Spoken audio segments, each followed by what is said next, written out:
जबन पर नौकर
गड़ऊ भाव हो कौन है मलिकार हिला मने पे ना बोतिया तो पाछो पाछो तो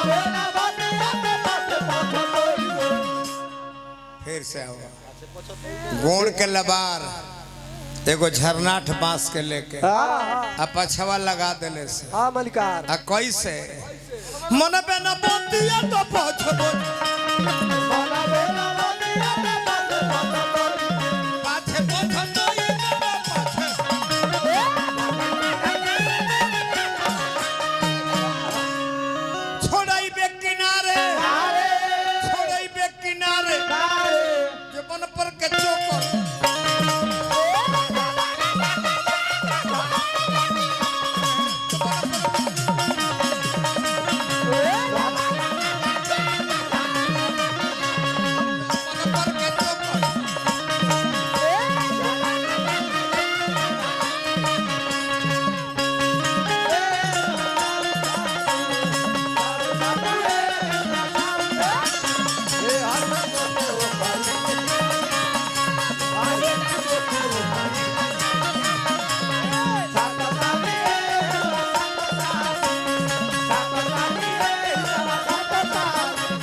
और तने मने बा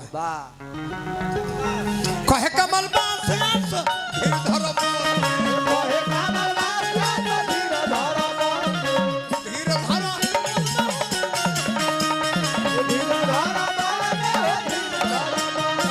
कहे कमल बास धीर धरो मन में मरबे ठोकर कि मरबे किनारे और मरबे किनारे जवनिया पट्टू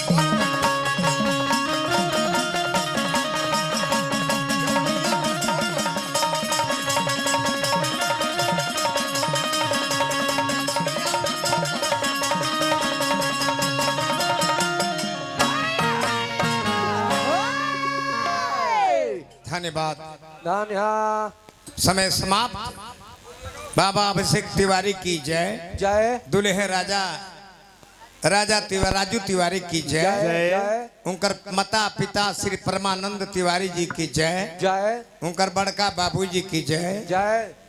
गवैया बजवैया लोग की जय जय। काहे खातिर चैनल ऑडियो वीडियो करवैया लोग की जय जय। श्रोता समझिया लोग के जय। जालो व्यूअर बढ़ जाइए अब